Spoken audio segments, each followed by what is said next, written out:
നമസ്കാരം. മലയാളി വാർത്തയിലേക്ക് സ്വാഗതം.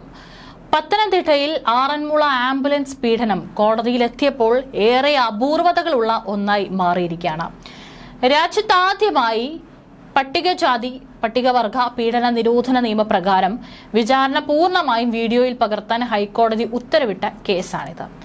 ദളിത് വിഭാഗത്തിൽപ്പെട്ട ആളാണ് അതിജീവിത. 19 വയസ്സ് മാത്രമാണ് അതിജീവിതയുടെ പ്രായമെന്ന് പറയുന്നത്. കേസിൽ പ്രതിയായ കായംകുളം കിരിക്കാട് സൗത്ത് പനച്ചിറക്കൽ വീട്ടിൽ നൌഫലി 29 വയസ്സാണ്. കഴിഞ്ഞ ദിവസമാണ് പത്തനംതിട്ട പ്രിൻസിപ്പൽ സെഷൻസ് കോടതി ജഡ്ജി എൻ ഹരികുമാർ ജീവപര്യന്തവും 16 വർഷം കഠിന തടവും ശിക്ഷ വിധിച്ചത്. 2,12,000 രൂപ പിഴ അടയ്ക്കാനും വിധിച്ചിട്ടുണ്ട്. ഇതിൽ 2 ലക്ഷം രൂപ അതിജീവിതയ്ക്ക് നൽകണം. പിഴ അടച്ചില്ലെങ്കിൽ 16 മാസത്തെ അധിക കഠിന തടവ് കൂടി അനുഭവിക്കേണ്ടി വരും.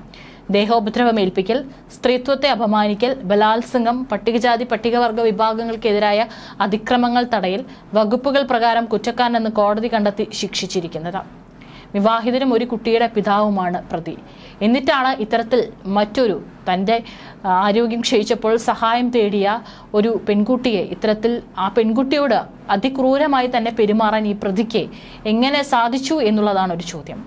ബലാത്സംഗത്തിന് 10 വർഷവും കഠിന തടവും 1 ലക്ഷം രൂപയും ശിക്ഷിച്ചപ്പോൾ കൈകൊണ്ട് ദേഹോപദ്രവം ഏൽപ്പിക്കലിന് 1 വർഷത്തെ കഠിന തടവും 1000 രൂപയും, സ്ത്രീത്വത്തെ അപമാനിച്ച കുറ്റത്തിന് 4 വർഷം കഠിന തടവും 8000 രൂപയും, പട്ടികജാതി പട്ടികവർഗ വിഭാഗങ്ങൾക്കെതിരായ അതിക്രമങ്ങൾ തടയൽ വകുപ്പുകൾ പ്രകാരം 1 വർഷത്തെ കഠിന തടവും 3000 രൂപയും, പട്ടികജാതി പട്ടികവർഗ വിഭാഗങ്ങൾക്കെതിരായ അതിക്രമങ്ങൾ തടയൽ വകുപ്പുകൾ അനുസരിച്ച് ജീവപര്യന്തവും കഠിന തടവും 1 ലക്ഷം രൂപ പിഴയും ശിക്ഷിച്ചു. ശിക്ഷകൾ ഒരുമിച്ചൊരു കാലയളവ് അനുഭവിച്ചാൽ മതിയാകും. ആർത്തവ കാലഘട്ടത്തിലായിരുന്നു യുവതിയെ വായ് പൊത്തിപ്പിടിച്ച് ലൈംഗിക അതിക്രമം കാട്ടി ബലാത്സംഗത്തിന് ഇരയാക്കിയിരിക്കുന്നത്. എത്രത്തോളം ക്രൂരമായിട്ടാണ് പെരുമാറിയിരിക്കുന്നത് എന്നുള്ളത് നമുക്ക് ഈ ഒരൊറ്റ കാര്യത്തിൽ നിന്ന് മനസ്സിലാക്കും. ഈ ആർത്തവ കാലത്ത് എത്രത്തോളം വേദനയാണ് ഈ ഒരു പെൺകുട്ടികൾ അവരാദ്യമായിട്ട് ആർത്തവമാകുന്ന സമയം മുതൽ തന്നെ അനുഭവിക്കുന്നതും മാനസികമായിട്ടും ശാരീരികമായിട്ടും അനുഭവിക്കുന്ന വേദനകളും, അതിനിടയിൽ ഇത്തരത്തിൽ ഈ പ്രതിയുടെ ഭാഗത്തു നിന്നുണ്ടാകുന്ന ക്രൂരമായിട്ടുള്ള പെരുമാറ്റം എത്രത്തോളം ആ ഒരു പെൺകുട്ടിയെ മാനസികമായും ശാരീരികമായും തകർത്തിട്ടുണ്ട് എന്നുള്ളത് നമുക്ക് ഊഹിക്കാവുന്നത് മാത്രമാണുള്ളത്. കവിളിൽ അടിക്കുകയും വയറ്റത്ത് ചവിട്ടുകയും ചെയ്തു. ഇതൊക്കെ തന്നെ ആംബുലൻസിൽ വെച്ചാണ് സംഭവിക്കുന്നത്. ഇതിനിടെ താഴെ വീണ യുവതിയുടെ ഇടത് കാൽമുട്ടിന് പരിക്ക് പറ്റുകയും ചെയ്തിട്ടുണ്ട്. ശേഷം പ്രതി അവശനിലയിലായ യുവതിയെ പന്തളം അർച്ചന ആശുപത്രിക്ക് മുന്നിൽ ഇറക്കിവിട്ട് അടൂരേക്ക് കടക്കുകയായിരുന്നു. വിവരം യുവതിയിൽ നിന്ന് മനസ്സിലാക്കിയ ആശുപത്രി അധികൃതരാണ് പോലീസിനെ ഉടൻ വിവരം അറിയിച്ചത്. പോലീസും ആംബുലൻസും പ്രതിയെയും അടൂരിൽ നിന്ന് കസ്റ്റഡിയിലെടുത്തു. 2020 സെപ്റ്റംബർ 5 രാത്രിയിലാണ് ഈ സംഭവം നടക്കുന്നത്. ആ സമയത്ത് നമുക്കറിയാം കോവിഡ് പിടിമുറുക്കിയ ഒരു ടൈമാണ്. പതുക്കെ കോവിഡിൻ്റെ ഈ ഒരു വ്യാപന തോതിൽ നിന്നൊക്കെ നമ്മൾ കേരളം കരകയറുന്ന ഒരു സമയമൊക്കെയാണ്.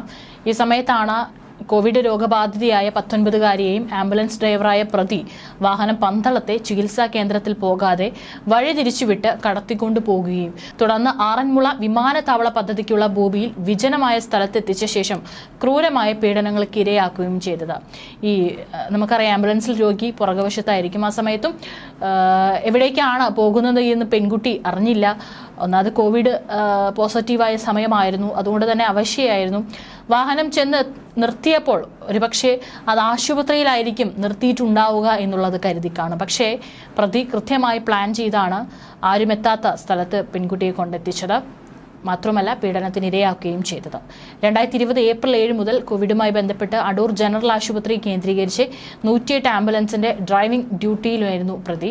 യുവതിയുടെ സുഖമില്ലാതായ ബന്ധുവിനെ ചികിത്സയ്ക്കായി അടൂർ ജനറൽ ആശുപത്രിയിൽ പ്രവേശിപ്പിച്ച സമയം അവിടെ വെച്ച് കണ്ട് പ്രതി പരിചയപ്പെട്ടിരുന്നു. സെപ്റ്റംബർ 5 കോവിഡ് സ്ഥിരീകരിക്കപ്പെട്ട യുവതി ബന്ധുവീട്ടിലേക്ക് മാറിയതിന് പിന്നാലെ അവിടെ നിന്നും അടിയന്തര ചികിത്സയ്ക്കായി മാറ്റാൻ അധികൃതർ തീരുമാനിക്കുകയും ചെയ്തു.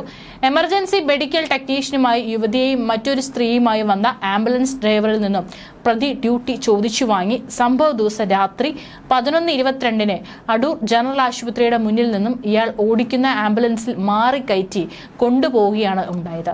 അടൂർ ജനറൽ ആശുപത്രിയിൽ നിന്ന് 108 ആംബുലൻസിൽ പന്തളം അർച്ചന ആശുപത്രിയിലേക്ക് മാറ്റാൻ അധികൃതർ തീരുമാനിച്ചപ്പോൾ രോഗബാധിതയായ 42-കാരിയെ കോഴഞ്ചേരി ജില്ലാ ആശുപത്രിയിലേക്ക് മാറ്റാനാണ് ഒപ്പം കയറ്റിയത്.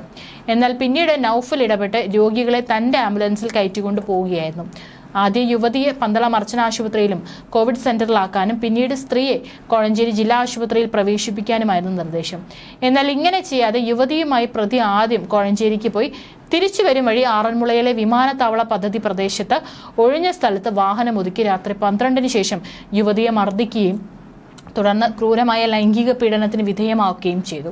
ആംബുലൻസിന്റെ പിന്നിൽ കയറി വാതിൽ അടച്ച ശേഷം തടഞ്ഞുവെച്ച് ബലമായി കയറി പിടിക്കുകയായിരുന്നു. പീഡനത്തിന് ശേഷമാണ് അർച്ചന ആശുപത്രിക്ക് മുന്നിൽ ഇറക്കിവിട്ടത്. ചികിത്സയ്ക്കായി അഡ്മിറ്റാക്കപ്പെട്ട യുവതി പന്തളം പോലീസ് സ്റ്റേഷനിൽ അന്ന് പ്രൊബേഷൻ SI ആയിരുന്ന അനുരൂപയുടെ ഫോണിൽ വിളിച്ച് വിവരം പറഞ്ഞു. തുടർന്ന് SI ഫോണിൽ മൊഴി രേഖപ്പെടുത്തുകയും പന്തളം SI ആയിരുന്ന R ശ്രീകുമാർ പിറ്റേന്ന് രാവിലെ FIR രജിസ്റ്റർ ചെയ്യുകയും ചെയ്തു. അന്നത്തെ പോലീസ് ഇൻസ്പെക്ടർ ആയിരുന്ന S ശ്രീകുമാർ അന്വേഷണം ആരംഭിച്ചു. യുവതി പട്ടികജാതി വിഭാഗത്തിൽപ്പെട്ടതാകയാൽ നിയമത്തിലെ ബന്ധപ്പെട്ട വകുപ്പുകൾ കൂട്ടിച്ചേർത്ത് അന്വേഷണം അടൂർ DYSP ആയിരുന്ന R ബിനു ഏറ്റെടുത്തു. ജില്ലാ പോലീസ് മേധാവിയുടെ നിർദ്ദേശപ്രകാരം പ്രത്യേക അന്വേഷണ സംഘത്തിനെ നിയോഗിച്ചു. സംഭവത്തിന് ശേഷം പ്രതി ഫോണിൽ മാപ്പ് അപേക്ഷിച്ചത് യുവതി റെക്കോർഡ് ചെയ്തിരുന്നു. അന്വേഷണത്തിനിടെ പോലീസ് ആംബുലൻസിന്റെ GPS ട്രാക്കിംഗ് നടത്തുകയും ജില്ലാ പോലീസ് സൈബർ സെല്ലിന്റെ സഹായത്തോടെ മൊബൈൽ ഫോൺ ടവർ ലൊക്കേഷനും മറ്റ് ശേഖരിക്കുകയും ചെയ്തു. വിചാരണയ്ക്കിടെ കോടതി 55 സാക്ഷികളെ വിസ്തരിക്കുകയും 83 രേഖകളും 12 തൊണ്ടിമുതലുകളും പരിശോധിക്കുകയും ചെയ്തു. പ്രോസിക്യൂഷന് വേണ്ടി ജില്ലാ പബ്ലിക് പ്രോസിക്യൂട്ടർ T ഹരികൃഷ്ണൻ ഹാജരായി. SIT Raju, SPO R Naushad എന്നിവർ പ്രോസിക്യൂഷൻ നടപടികളിലും പങ്കാളികളായി. അന്നത്തെ അടൂർ DYSP R ബിനുവിന്റെ നേതൃത്വത്തിൽ 11 അംഗ പ്രത്യേക സംഘമാണ് ഈ ഒരു കേസ് അന്വേഷിച്ചത്. അതും ശ്രദ്ധേയമായിരുന്നു. അന്നത്തെ Pandalam police inspector S Sreekumar, SI-മാരായിരുന്ന R Sreekumar, Najeeb, ASI Vinod, Adoor DYSP ഓഫീസിലെ SI Anil, CPO Irshad, Pandalam police സ്റ്റേഷനിലെ SPO-മാരായ മഞ്ജു, ആനി തോമസ്, CPO-മാരായ നാദിർഷ, ഗണേഷ് ഗോപാൽ, ദിലീപ് എന്നിവരാണ് പോലീസ് സംഘത്തിൽ ഉണ്ടായിരുന്നത്. ഏതായാലും ഇപ്പോൾ വിധി പറയുമ്പോൾ 16 വർഷമാണ് പ്രതിക്ക് കഠിന തടവ് നൽകിയിരിക്കുന്നത്. മാത്രമല്ല 2 ലക്ഷത്തോളം രൂപ പിഴ യുവതിക്ക് നൽകണമെന്നും കോടതി ഉത്തരവിട്ടിട്ടുണ്ട്. ഏതായാലും ഇന്നും ഇത്തരത്തിലുള്ള പീഡന വാർത്തകൾ നിരവധി നടക്കുന്നുണ്ട്. കഴിഞ്ഞ ദിവസം കൂടി നമ്മൾ കേട്ടതാണ് തൃശ്ശൂർ മാളയിലാണ് ഒരു 6 വയസ്സുകാരനെ സ്വന്തം അയൽവാസിയായിട്ടുള്ള 20 വയസ്സുകാരൻ പ്രകൃതി വിരുദ്ധ പീഡനത്തിന് ഇരയാക്കുകയും അത് ചെറുത്ത കുട്ടിയെ കുളത്തിലേക്ക് തള്ളിയിട്ട് മുക്കിക്കൊല്ലുകയും ചെയ്ത സംഭവം. ഏതായാലും ഇത്തരത്തിലുള്ള വളരെ മാതൃകാപരമായിട്ടുള്ള ശിക്ഷ തന്നെയാണ് ഇത്തരത്തിൽ അതിക്രമങ്ങൾ കാണിക്കേണ്ടവർക്ക് കിട്ടേണ്ടത്. പക്ഷേ ഇനിയിപ്പോൾ ഇയാൾക്ക് ഇത്ര വർഷം ശിക്ഷ കൊടുത്തു. അതിനിടയിൽ ജാമ്യത്തിൽ ഇറങ്ങാനുള്ള ഒരു നിയമ പഴുതു കൂടി കിട്ടരുത് എന്ന് മാത്രമാണ് പറയാനുള്ളത്. കിട്ടിക്കഴിഞ്ഞാൽ വീണ്ടും പുറത്തിറങ്ങി ഇത്തരത്തിലുള്ള അതിക്രമങ്ങളൊക്കെ തന്നെ ഇവർ വീണ്ടും കാട്ടിക്കൂട്ടും എന്നുള്ള കാര്യത്തിൽ യാതൊരു സംശയവും വേണ്ട.